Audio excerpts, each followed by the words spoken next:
Well, it's the most beautiful day on a bank holiday weekend. Britain's at play. People loving it. It's getting too hot. Sailing there, football there, hacky sack. It's an Americanism.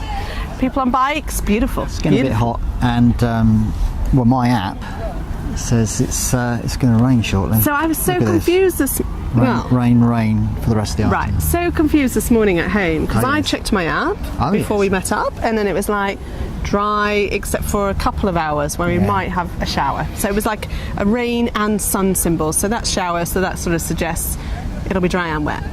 Has it rained? And it's been dry all day. And you have an app that says, as you say, thunderstorm, thunderstorm, thunderstorm, right the way through the day. Right for the rest of the day. So we better go to the car park now. What, is it about to be a thunderstorm? I'm not sure. It's still saying it.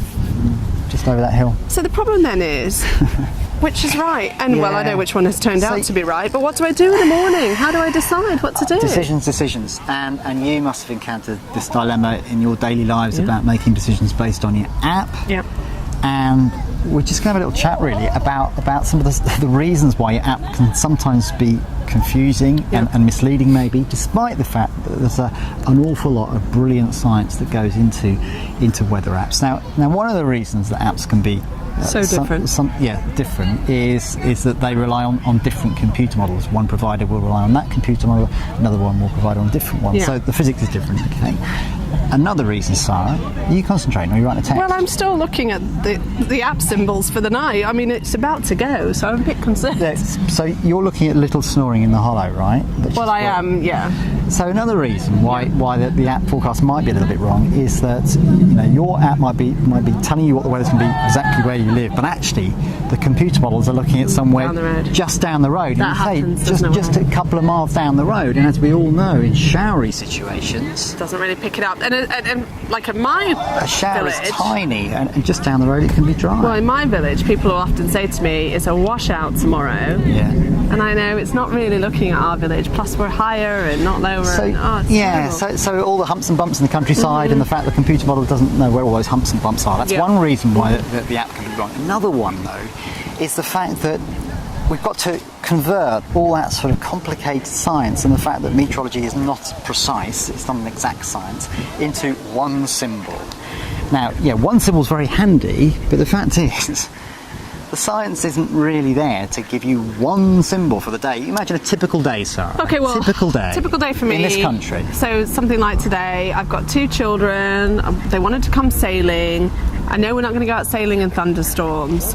So one app's saying thunderstorms right the way through the day. The other one's saying dry or mostly dry.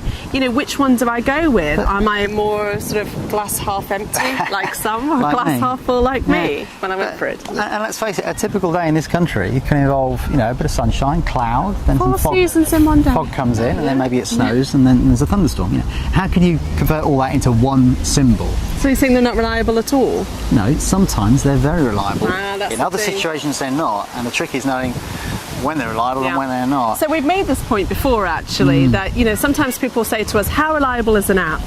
And we couldn't say, well, it's 85% reliable, it's 95% reliable, because sometimes it's 100% reliable, some situations, and sometimes it's not going to get the detail right. Showers, fog, that kind of thing. Yep. But hello.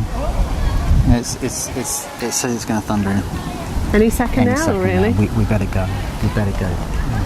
Sun's still out though, isn't it? But when I'm a mum, yes, and I want to know what to do with the children, yes, do I want to see a wet symbol suggesting that it could be wet, but I don't know for sure, or do I want to see a dry one so that I don't not go to things? So the scientists try and convert all the sort of complications of a day's weather into one symbol, and they say, well, what's the most important type of weather to Joe Public, shall we say? And what's important to you might be different from what's important to me. So it's like you've designed an app and I've designed an app where I would always go for the drier symbols and you would go for the wet ones. Yeah, let's say a 30% chance of rain, let's say, or a 40% chance of rain. Yeah.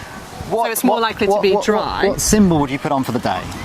I'd need to know that there's a risk, so I'd need some rain on it, I think. It's not black and white, is it? And that's the reason that sometimes apps are confusing, despite all the brilliant science that goes into them. And that's why I'm quite often Truly lost. Very good. I think you need to cover that up for various reasons, not least because the app says it's going to rain. Right, let's go.